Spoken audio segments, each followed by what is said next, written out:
So welcome everybody. And the message this evening is very simple, very direct. Just what's happening.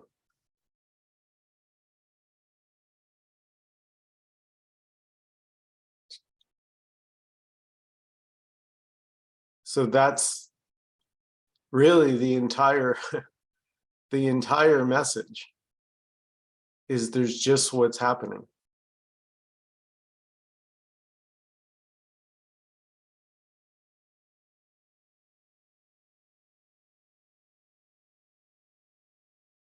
So if it feels like there's a sense of me there, then it's not so special. It's just what's happening.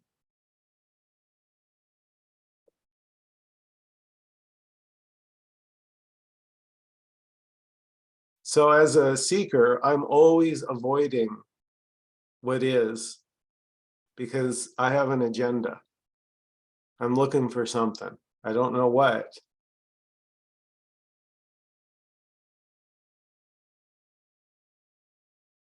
And I'm always running away from what is, from just this. It's never here.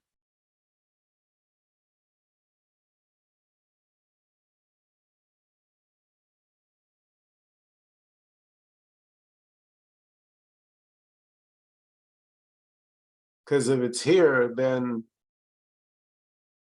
no journey.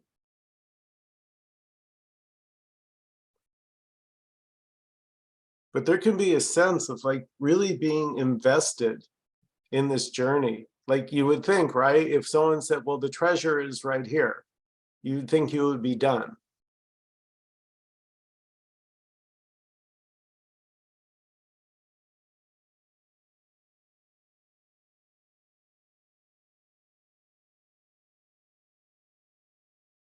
Now, it doesn't mean you're always going to like it.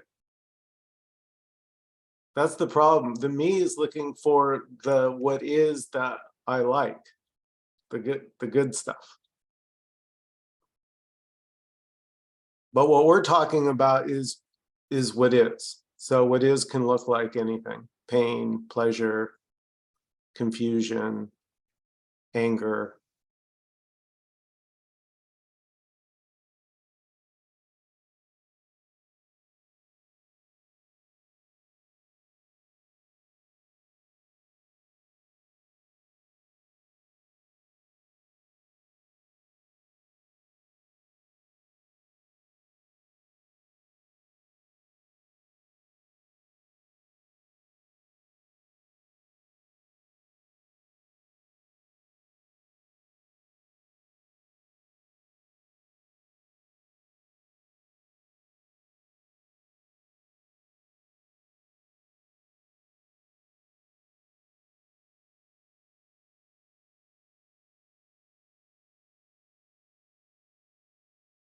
In fact, you could say that, you know, by definition, seeking rejects what is. If I'm seeking, that automatically is saying, well, this, just this little Zoom meeting couldn't be this. The dirt, the lint, the dust, everything, everything.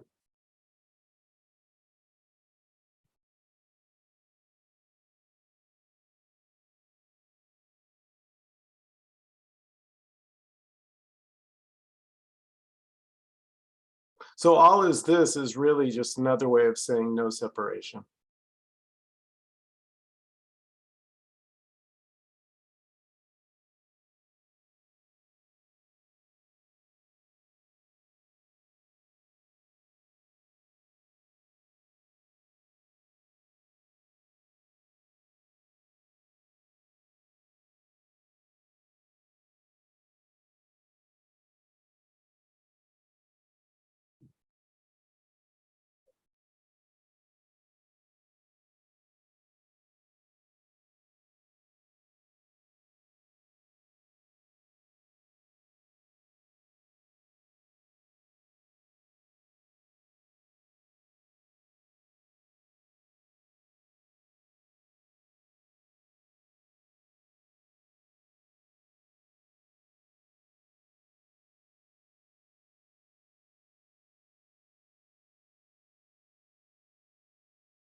So this is an open meeting.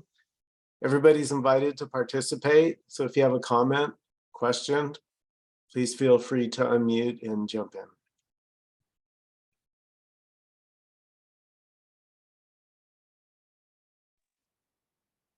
in. Yes, I have a question. I love this message. I love these meetings. But I wonder if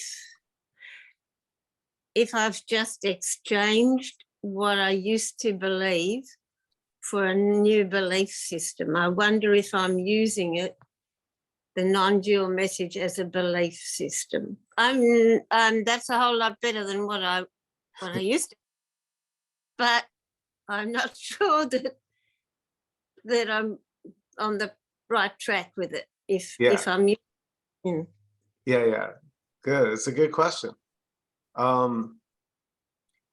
Yeah, because non-duality can't really be spoken. We can't really. So you're right, Faith. There can be the me can take it on as a belief. Mm.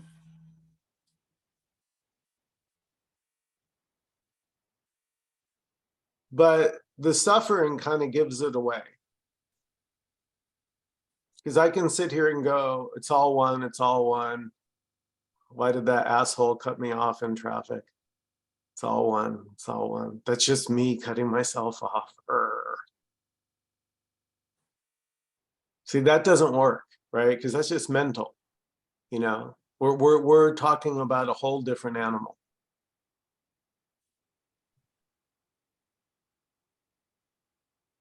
So no effort.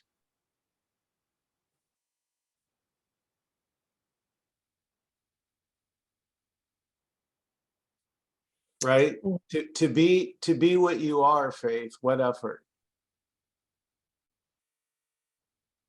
No effort. So you're sort of saying that no effort is sort of the testing, the litmus test, sort of? Well, it can be noticed, right, that the sense of me is always about effort. It's always about getting something, right? It's got an agenda, right? But the question we're asking here is, do you have an agenda? What does this have an agenda? Life, all that is, right? All that is. What agenda? If all is this, everything is it, then agenda doesn't really compute. No.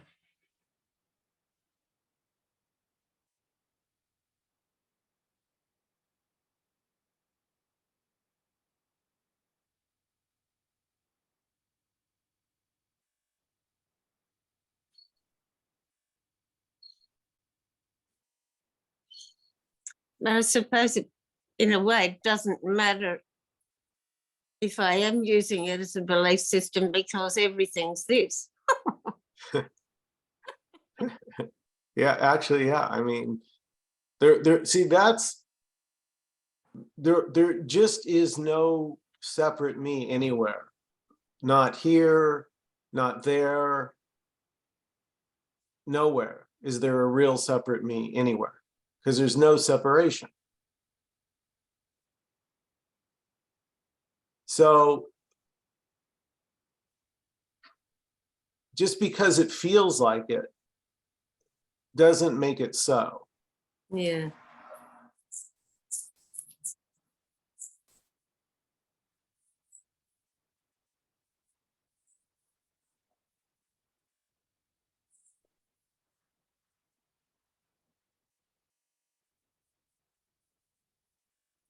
Yeah, I suppose I've just been thinking about how I was so caught up in the belief system that surrounds Christianity for many years. And I can see now clearly, fairly clearly, that this was a pile of stories, of one upon each other and all mixed in together. And if you believed strongly enough, it would come true. And Yeah.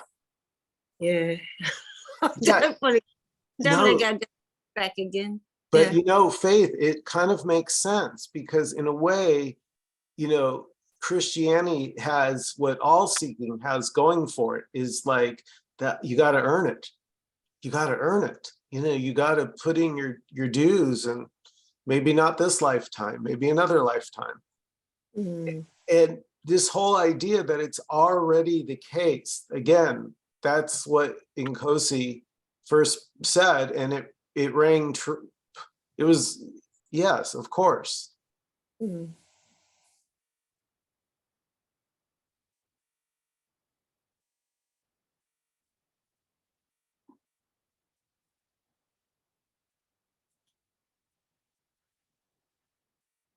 Yeah, one non-duality Christian speaker that I used to follow had a quote. I saw a quote where he said, we're already saved. So he was using the already. I mean, Christians are big on being saved and having salvation. And then he's saying we're already saved. Right.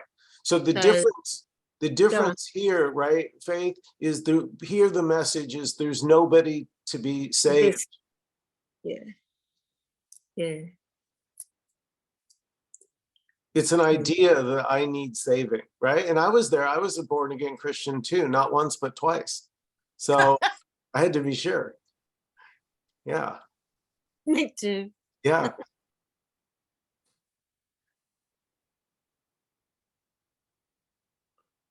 Yeah, there's no one to be saved. Yeah. And that's beautiful because, but I wonder, I love that. And I do sort of think that way now, but I wonder if it's only because it's just because I've been listening to this message. And I sort of wonder, I suppose, if I'm just copying it from somewhere rather than knowing it for sure. No, but there's no one there that could know it. Tim Kliss doesn't know it for sure. Nkosi doesn't know it for sure. I don't know it for sure. Nobody has ever known it for sure. Because there's nobody, perhaps. There's nobody to know. Yeah. And no thoughts. They aren't your thoughts. Yeah, that's right. They're just coming and going like the rain. Yeah. Yeah. Yeah, thanks, Maureen. And yeah, because I've been with my 16-year-old granddaughter who's been struggling, and she doesn't listen to this stuff. And I say to her, you're the space in which the thoughts and the feelings are occurring. And she takes it on board, and which is precious. She doesn't tell me to go away. And then she told her mother the other day, who's my daughter. My daughter, oh yeah, whatever, Mum. But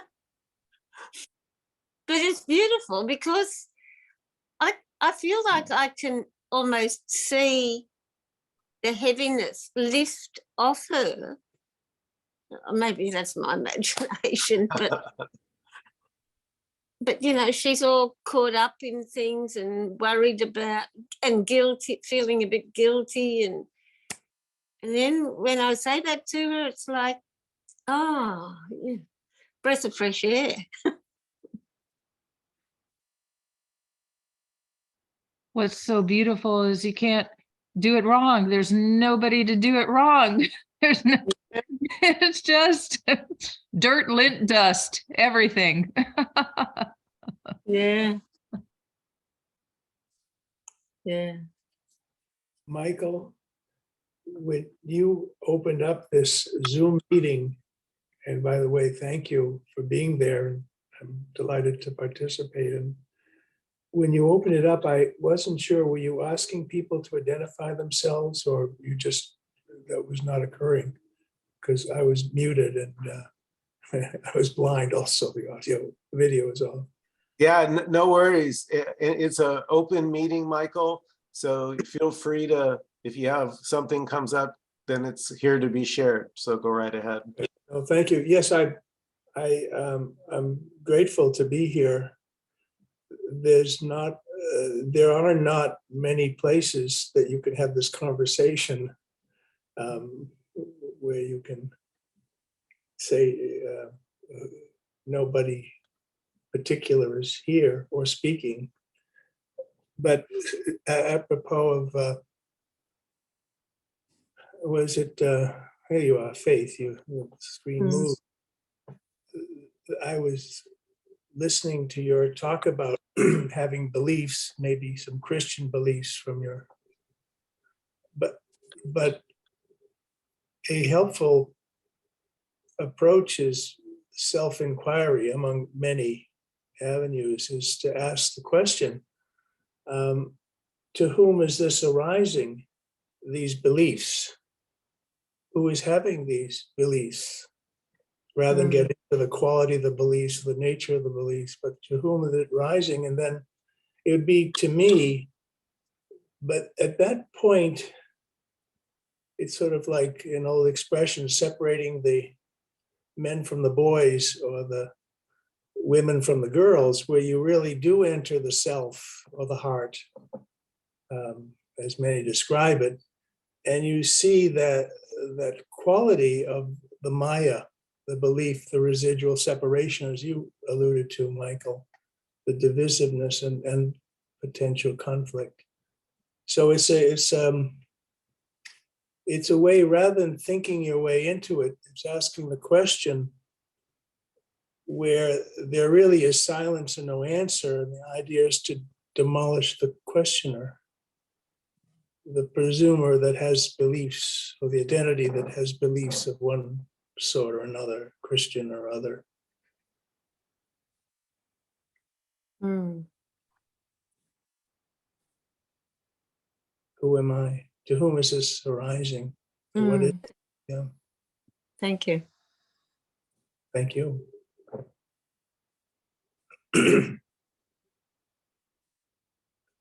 To be honest, I have an agenda which is also part of Maya. Having had a form of realization, it's like, for me, the experience has been lately, like when one door closes before another opens, it's kind of lonely in the cloakroom or the hallway. So it's finding a language that speaks to a truth that's been realized and is in process of continuing to be awakened to. And further, how might I be of service to people who still think they are suffering? That's a rhetorical question. But by way of a... You can start with me, Michael. Pardon? You can start with me. I say that again, is it, Mirella? I said you can start with me. You said you wanted to be of service to people who are suffering, and I said you can start with me. I already have, apparently. Such as the I that is, but that I is also, that's within you, but I'm more cognizant of that I, that's separate, that sense of self that's without conception or perception. In an earlier life, I might have said, Marilla, I'm not attacking you, I'm attacking the bullshit that blocks your light. So it's sort of that idea that starting with me is presuming that there's an idea that you don't have it, or have needing to hear it or get it from somewhere else, which is your delusion. So to whom is that arising? But it's very difficult to fall into nothingness because the ego wants to say, is that nothingness? Do I have it? Is that it? Is that it? No. And like you're in a room full of mirrors, showing mirrors within mirrors, like a fun house or a clown house.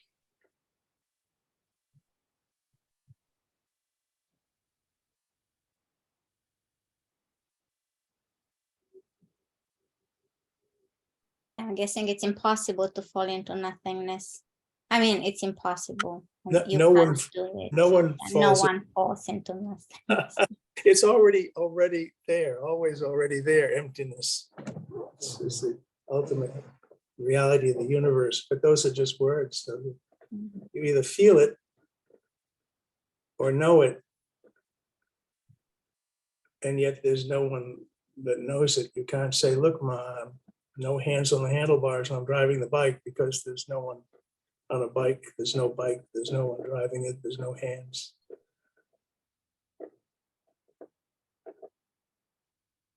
And Michael, you said something, not Michael, Jeffrey's Michael. You said something about separating the men from the boys or the women from the girls. Yes, it was simply an earthy saying that at some point you get that it's your mind chattering versus it's nothing. And so you're in that position where you might, something is said, but it's not by you, and yet the mind might persist to do an editorial comment about it. You're equilibrating between the two.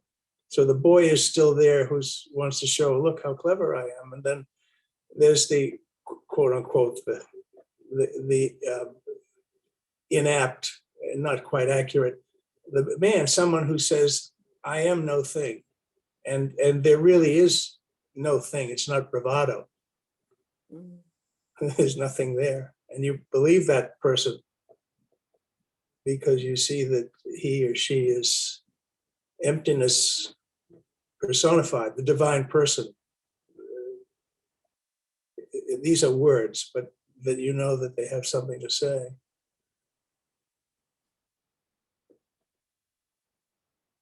Yeah, it was because it was just that this week, a couple of days ago, I had an experience where I was very upset about my circumstances, and in the middle, and I was trying to work things out. I was suffering, you know. Anyway, but in the middle of it, I had just a flash of maybe of letting go of the suffering. Yes. And it was just like something said, that's it. Now you've grown up. Now yeah, it was like I had been behaving as a child, and then something said, no, yeah, you can be an adult. So it was just that the words you said, I thought maybe referred to the experience that I had. That's all. I think so. I think all of us probably by being here have had some sensitivity or epiphany that brings us to this state and are still wandering in our ego conditioning. How can I express it? How can I own it or claim it? And then gradually it dawns that not a chance, you know, no one gets out alive, kind of a thing. No one achieves it. I may share, I had an experience where I heard, I'm not raised a Christian, but I heard Jesus out of body once, where I was talking about, actually, it was a discussion where someone said, you know, you have to go by the laws, was trying to think things through and do some legalistic things, you know, what's right and what's wrong, was philosophized and so forth. And I said to the person, well, what if you just forgive that person, just let it go. Don't even think of it, just forget it. Don't worry, nothing, let it go. And he looked at me puzzled because the temperament of this very bright and decent person was not, there's got to be some way of figuring this out and some legal, you know, adjudication for this matter at hand. And I dropped it because I wasn't going to get anywhere. And I was leaving this particular forum And I heard distinctly, out of time, out of body, out of place, the words of Jesus of Nazareth that said, you see, I've told you I'm not here to replace the law, but to complete it. And it was there in that epiphany that I understood that he was speaking from the transcendence of any words or legalisms, you see, and just in that state of pure beingness. Again, if you start using words, you miss the point. If you believe in the words you're using, let's put it that way. It just pointers. I don't know if that's an analogy to what you're getting a hint of, and I suspect most humans, or many, get a whiff of that, but are stuck in the, well, what the hell happened? If I could figure it out, I can, make it, Yeah, I think you're right. I think I got a whiff of it. That would describe it. And it was like we had spoken in this group at one stage about the hamster wheel. And maybe Michael Jeffries, you shared a picture of the hamster on the hamster wheel, and then another one that had stopped and said, I had an epiphany. And stopped. Yeah. Yeah. And that was sort of what I felt happened to me when I had this experience, or this whiff. It was like I got off the hamster wheel just for a brief moment. But it was significant because, yeah, it stayed with me. Yeah.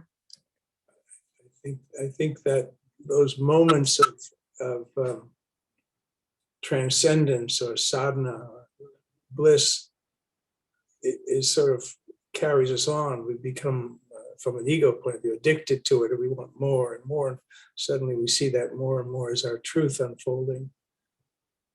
As I said earlier, I'm in a position, I purely recognize it, multiple choice test, true or false, and are we nothing? Is it all an illusion, a dream, a bubble? Yes, yes, yes. And yet there's a pull to articulate it more, or to speak to it more, to be with others in this conversation, and to be perhaps more discerning with those that are not receptive as yet to this conversation. Mm. So I talk about being lonely in the cloakroom or hallway. It's not that I'm lonely, it's just that I'd like a little more action, as it were.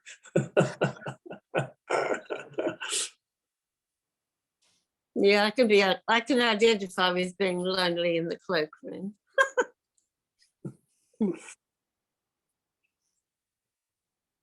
Morella, did you get to say everything that you wanted to say?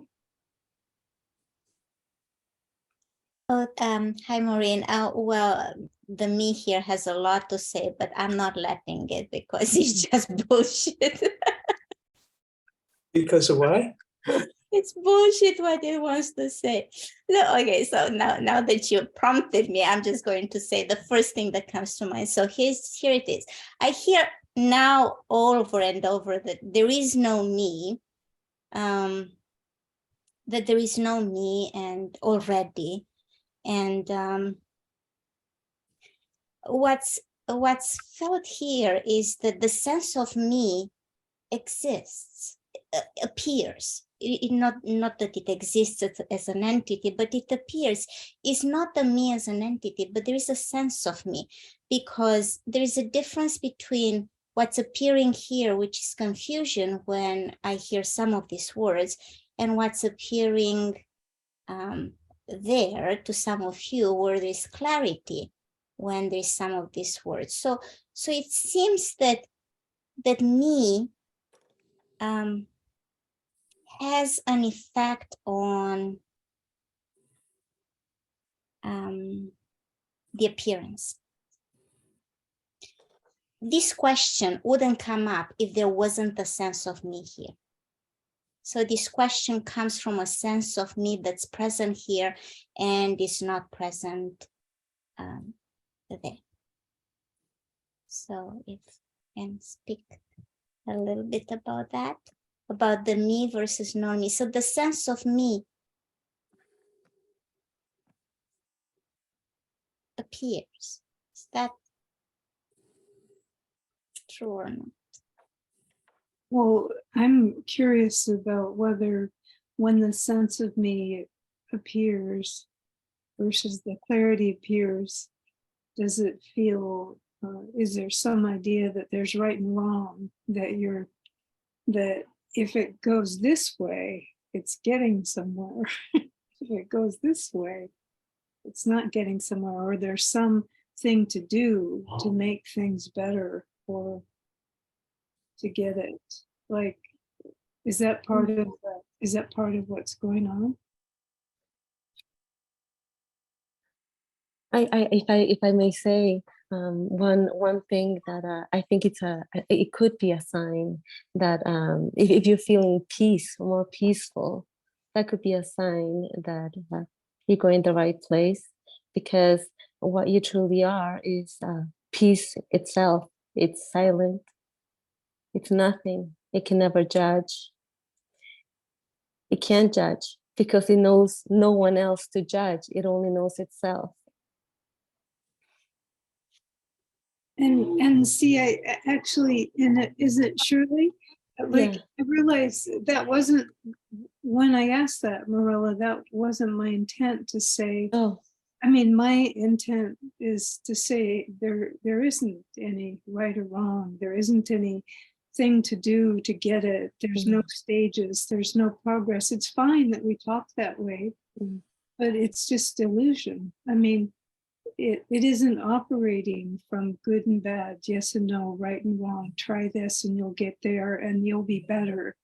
And you'll be better day by day.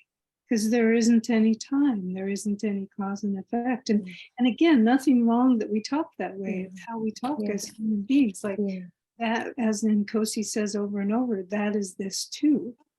But like that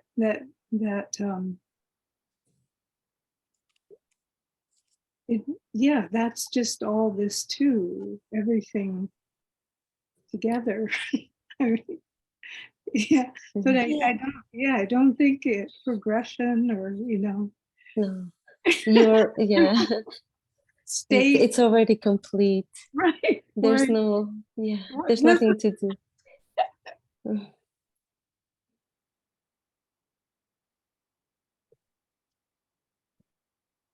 So the me here is not very satisfied with the answer. I'm sorry.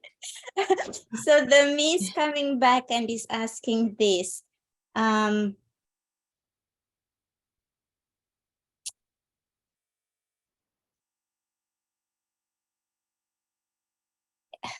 Okay, I forgot what I wanted to say. It's good, I guess. Yeah. Oh, Grace. Marilla, So it wanted to say this. The emptiness doesn't come up with these questions that are coming through this mouth. It's got to be the me, but you say that there is no me.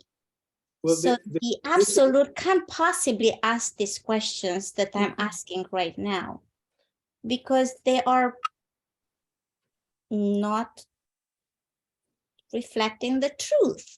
So if the emptiness doesn't ask this question, who does? The me. But you say that the me doesn't exist. So a little bit, if you could comment a little bit on that, please. if the me does exist, and it doesn't exist, it's just which end of the stick you are afflicted by, or relieved by. So so to say you have a me, but then you're fighting, you have no me, it really feeling the energetic of the existence of the quote unquote, the reality of the me.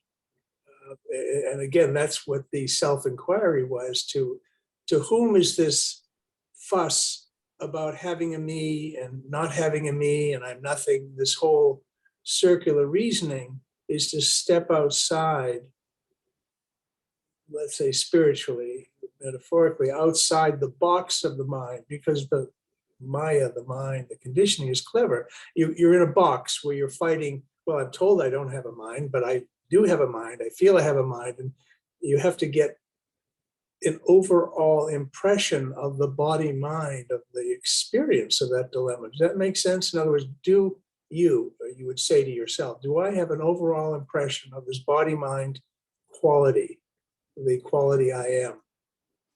And at some point, yeah, I got it. I see it.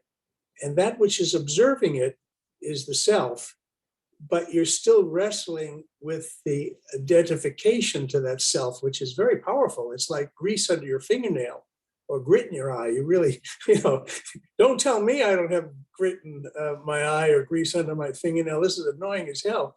But it's stepping back. Do I have this dilemma? Yes, and feeling it. And then eventually, as you're observing it, that dilemma, that body mind, that illusory quality starts to dissipate because there's no one really feeding it. If that makes sense. That's why I talked about Simon, Faith mentioned about men separating from the boys or women from the girls, is really see once and for all that one pointedness of seeing the play of that busy mind, the separative self, which is it's a very compelling argument. And you can only step outside of it and simply be the witness of it. To whom is that arising? That's to me. Oh, I'm observing. I'm feeling this agitation, this thinking. Is it, you see, I'm just repeating again and again. So you're getting a flavor for that, Mirella? Yes. It has to do with self-inquiry, right? It has, yes, exactly. It's really recognizing that it's sort of like, taming a bronco. These movies, the Westerners, where they're fighting to be kicked off of it, but they're trying to stay on that mount. That's you, or you is this personality, this identity that's still fighting, which is fine. It's perfect just as it is. It's just that you want to get a perch where you're outside of it, hence the inquiry. Or Sagadatta just said, I am all the time, I am, which interrupts all the drama. I mean, you have this dilemma, am I having a belief about Christianity, or I'm a me, but I know there's no me. Wait a minute, the Sagadatta would have you say, I am. You keep interrupting it, and eventually that I am quality, that quality I am begins to be that felt sense, is sort of knowing you are. And there's no I, there's just am. Does that make sense? In other words, you want to get a handle on the cycle. Yeah, I kind of dropped the self-inquiry. It's Nkosi's fault, because I read this little book, and he says that your mind is happy, but your mind is clever. It's going to drop it. No, my mind is perfect. It's fine. It's just that he says there's no cause and effect. So the me here is kind of resisting going towards the meditation and self-inquiry, because that's only then you are according to, well, the expert. I'm laughing when I hear myself saying that, because of course there's no experts here, but yeah. So yeah, that comes in conflict with what appears to be a belief here, because I don't know that there is no cause and effect. So no matter what you do, and actually there's nobody to do anything really. If it happens, it happens. So. But are you observe? Can you observe? Are you willing to observe? I can't do that. It's okay. That's all right. That's fine. But recognize that as a big thing. Well, Morella, I just need to say that when I am really attached to something, I can't just say, well, there's no me. I just can't use these words that are true, absolutely, because I'm so attached to what it is that I'm suffering with. And for me, I personally use Nkosi. I hire him. I can call him. He's available, and it's so incredibly helpful um, to just be in the presence of somebody that really is, there is no me whatsoever. And it's been inevitable, and every time I've had a session with him that I have gained a great deal of freedom, you know, and I may go back again to another story, but that's how my life seems to work. And I just can't say there's not a me. I mean, anyway, because it would be easy for me to get caught in that, but I just have to tell my story. That's just the way it is for me. Okay, that's all. Thanks, Alice.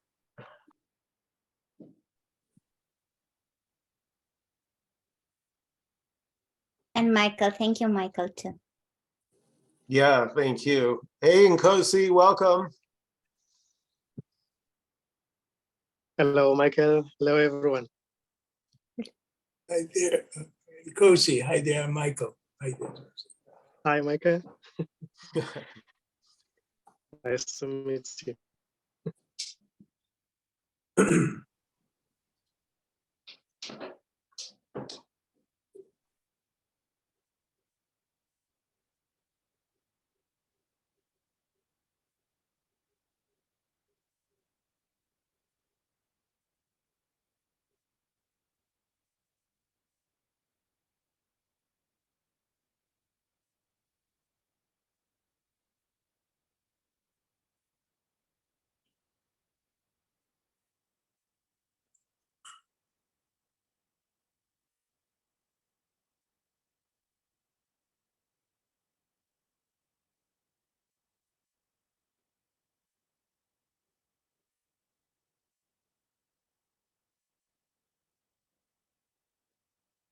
Nkosi, are you? I would like to talk about what we just talked about versus when we are feeling pain and suffering, and then all the correct words that we can use. I really have to, it seems like, feel that suffering, and it would sometimes feel like I have denied it, and then there's a form of repression going on. But I think that's a complicated topic, to be honest with you. So I wondered if you had anything to say about it.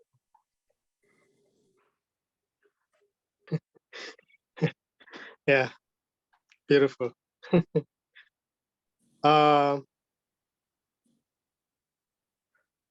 First of all, there's nobody here.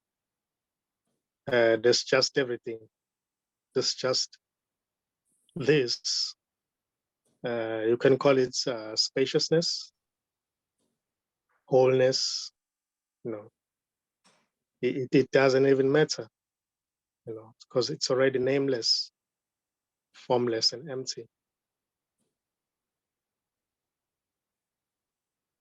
So words may appear in this, but really they are seen as just concepts, or they can be used as just concepts. Words themselves can never really describe this. This is already wordless as it is.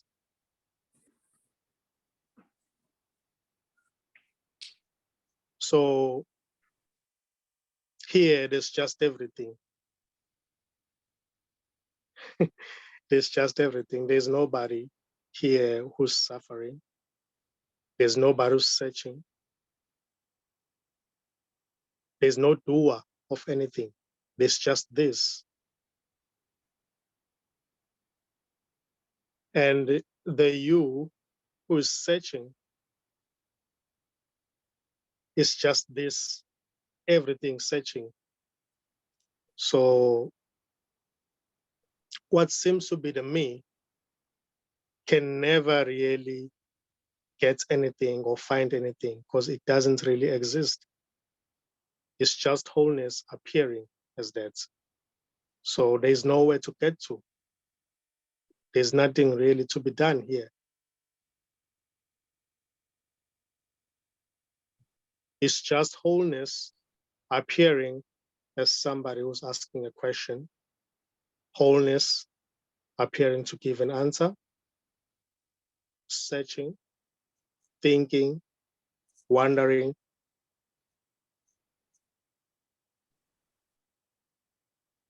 Every sense, every feeling is just this appearing as that. You know, the sense of not getting it, or the sense of getting it, is just this already. There isn't any separate somebody here to know this or become this or to get anything. It's just this. All there is this. There's nothing outside of this to know anything or become anything already.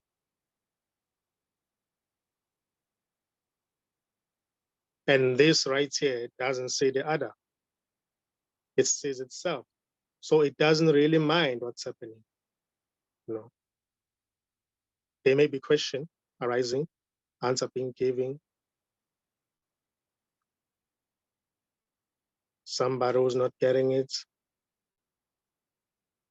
You know, any story appearing in this is beautiful because it's just an expression of this. It's just an expression of what is. It's not somebody's story because there isn't anybody here. There's just this. So if what seems to be the me seems to say, oh, but I'm not getting it.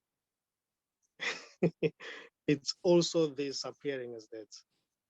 So there's nobody who's really not getting it. It's just wholeness appearing not to get it. So there's nobody here. So there's just talking happening. And this talking is not directed to somebody.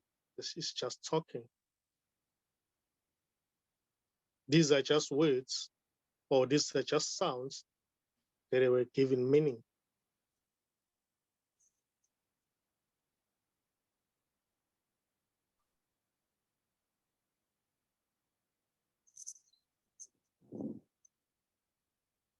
And Kosi, when Morella said, well, how could it be the absolute if it's not true?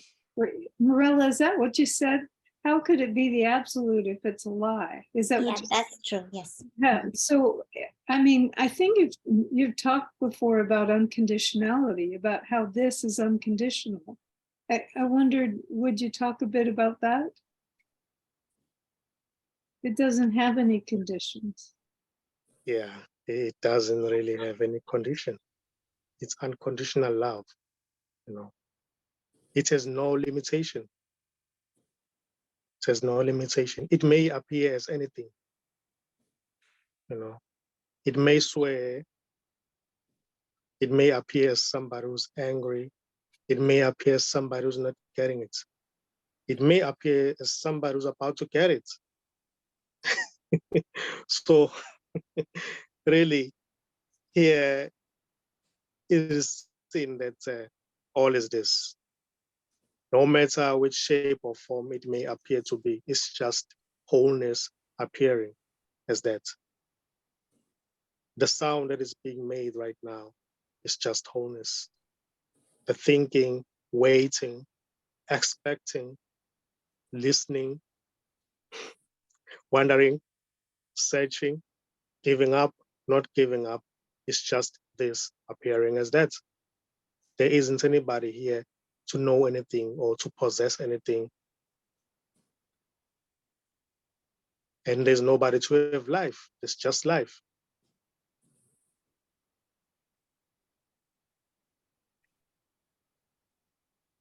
So really, it's unconditional love. Everything is allowed to be as it is. There's no judgment. There's no suppression. This doesn't mind because it doesn't say the other, it says itself.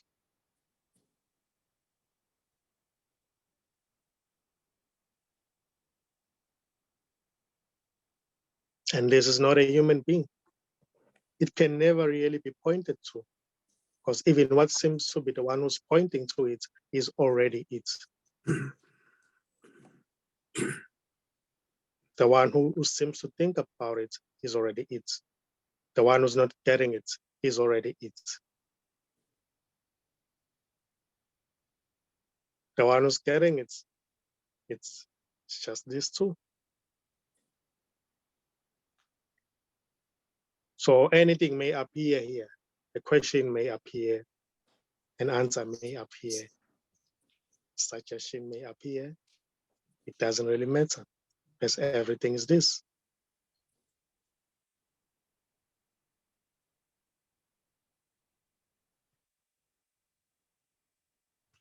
So nothing can stick out on its own here. There is no separation here.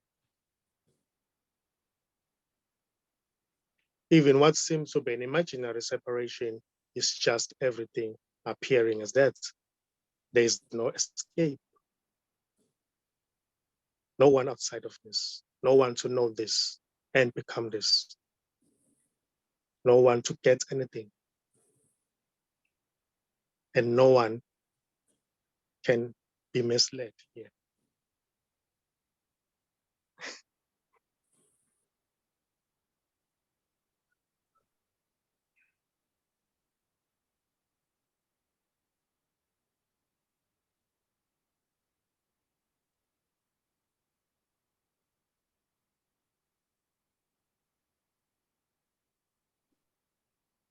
This is beyond getting it or not getting it.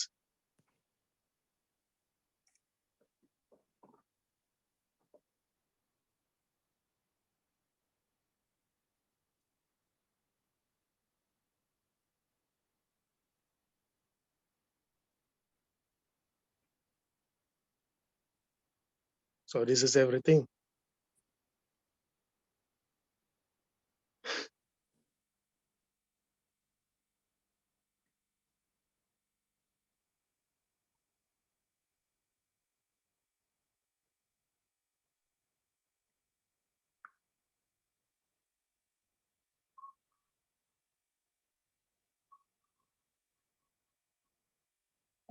A thought may appear, oh, I'm not satisfied. I wish you could say more. You can give more explanation. That's just this, everything appearing as that already. So there's no escape.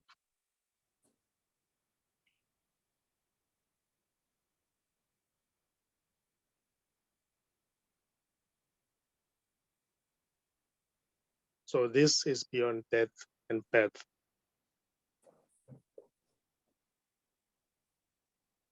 This was never born, and it never dies. The body may drop, but that doesn't mean anything to this.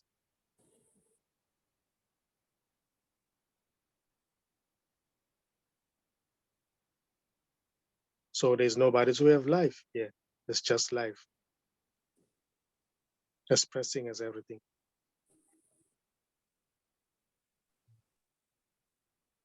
So life has no death.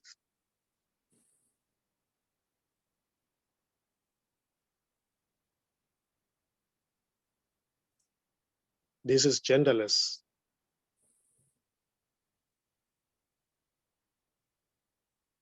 This is ageless. Birthless and deathless already. This is everywhere present as nothing.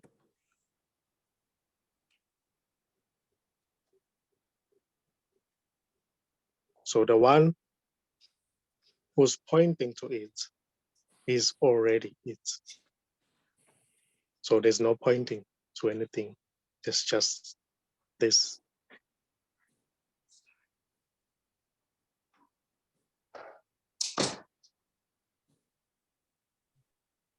Yeah, that's it. Beautiful.